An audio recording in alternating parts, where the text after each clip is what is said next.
Assalamualaikum warahmatullahi wabarakatuh. Kami dari kelompok 8 akan menjelaskan mengenai komisi-komisi independen yang ada di negara Indonesia. Kelompok kami beranggotakan 3 orang, yaitu dengan saya sendiri Muhammad Yoga Baguswara dan Muhammad Lutfi Nurul Fajari dan Zulfa Khalidah Widianti.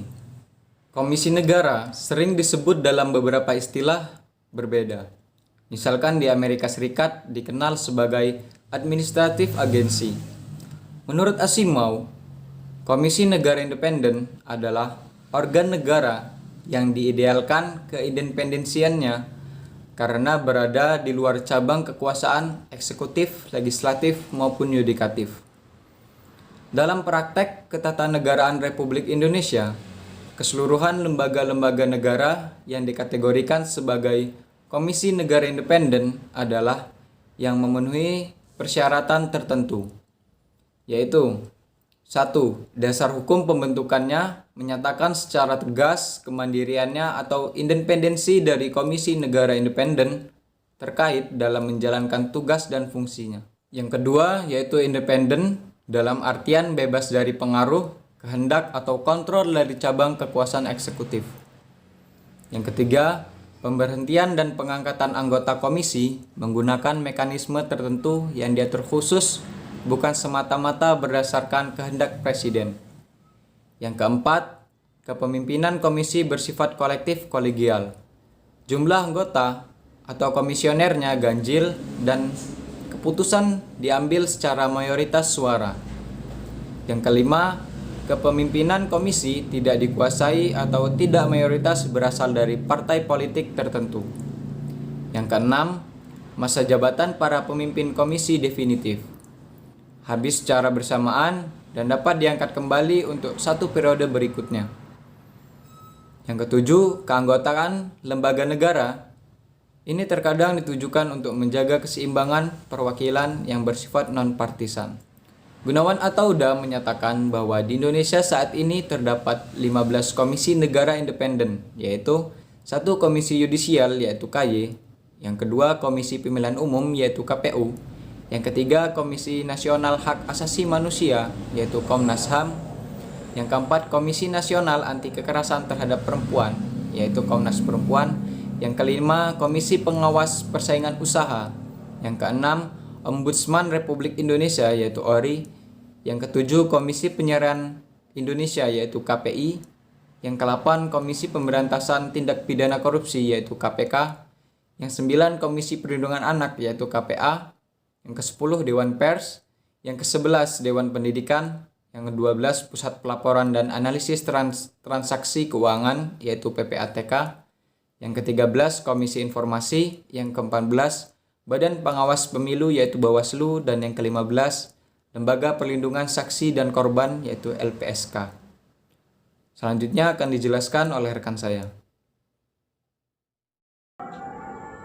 Pada materi yang kedua yaitu tentang susunan dan kedudukan komisi-komisi negara. Susunan dan kedudukan komisi-komisi negara ini menggunakan teori dari Elziman yang mengemukakan beberapa persoalan menyangkut lembaga negara. Di antaranya pengadaan lembaga-lembaga negara dalam arti siapa yang membentuk dan mengadakan lembaga dimaksud. Yang kedua, oleh karena setiap lembaga-lembaga negara harus diduduki oleh pejabat. Persoalannya adalah bagaimana mekanisme pengisian lembaga-lembaga yang dimaksud, melalui pemilihan, pengangkatan, atau mekanisme lain. Apa yang menjadi tugas dan wewenangnya? Untuk mencapai tujuan negara, setiap lembaga negara harus diberi tugas dan wewenang. Bagaimana hubungan kekuasaan antara lembaga negara yang satu dengan yang lain? Untuk itu, organisasi negara dilihat sebagai organisasi jabatan. Kalau dilihat dari segi kenegaraan, maka pelembagaan organ atau alat perlengkapan negara dimulai dari organisasi yang paling besar. Tetapi kalau dari sistematikanya, maka dimulai dari organisasi negara yang paling terkecil, yaitu jabatan. Ada 2 hal penting yang dapat dirumuskan sebagai wewenang atau tugas lembaga, antara lain: yang pertama, bidang hukumnya. Suatu lembaga itu memiliki bidang hukum untuk bisa melaksanakan tugasnya. Bidang hukum dapat meliputi beberapa segi, yaitu waktu, orang, dan juga wilayah. Yang kedua, mengenai kompetensi dari jabatan itu atau apa kompetensi dari lembaga negara. Kompetensi ini meliputi kewajiban atau hal-hal tertentu yang harus dilaksanakan oleh lembaga itu. Di samping itu perlu diketahui apa tindakan hukum yang dapat dijalankannya. Dengan demikian terdapat dua hal yang harus dirumuskan. Yang pertama, bidang hukum, dan yang kedua, kompetensi. Perumusan dari textiling ini apabila tidak jelas, maka lembaga menjadi kurang karena tidak mengetahui kompetensi masing-masing. Dalam meninjau wewenang, banyak pendapat yang berbeda-beda. Sebagai contoh, parlemen tidak hanya memiliki tugas perundang-undangan, tetapi mempunyai tugas lain. Tetapi yang pokok adalah tugas perundang-undangan. Untuk menjalankan tugas tersebut, dia memiliki wewenang antara lain inisiatif, bertanya, hak angket kepada pemerintah. Jabatan-jabatan itu satu sama lain mungkin saling berhubungan. Untuk ini diperlukan suatu unsur yang disebut dengan hierarki dari jabatan, yang maksudnya untuk mengadakan koordinasi supaya lebih efisien. Dengan demikian timbul hubungan pertingkatan kewibawaan yang menimbulkan hierarki. Untuk penggabungan beberapa lembaga dipakai dua ukuran, yaitu penggabungan untuk menggolongkan yang sama dan penggabungan untuk soal koordinasi. Dengan demikian, peninjauan yuridis terhadap perlembagaan suatu komisi negara yaitu harus tegas. Apa yang menjadi tugas dan wewenangnya? Baik, selanjutnya saya akan menjelaskan tentang fungsi, wewenang, dan tugas komisi-komisi negara. Organisasi negara memiliki alat perlengkapan negara untuk merealisasikan tujuan dan keinginan-keinginan negara atau bisa disebut dengan state will. Alat perlengkapan negara disebut dalam ragam istilah, yaitu organ, lembaga, badan, forum, instansi, institusi tambahan atau state auxiliaries, komisi-komisi negara, badan-badan independen atau disebut dengan independent state bodies atau self-regulatory bodies, QANOS, quasi-autonomous non-governmental organization, state enterprise. Lembaga komisi atau badan di sini menunjuk kepada state auxiliary agencies yang independen di luar dari lembaga-lembaga negara utama, yaitu lembaga tinggi negara, yang tercantum. Tugas dan kewenangannya di dalam konstitusi, state auxiliaries ini adalah lembaga penunjang di bawah lingkup dan membantu kerja lembaga-lembaga negara utama dalam menjalankan fungsi-fungsi negara dan pemerintahan sebagai suatu derivative organ.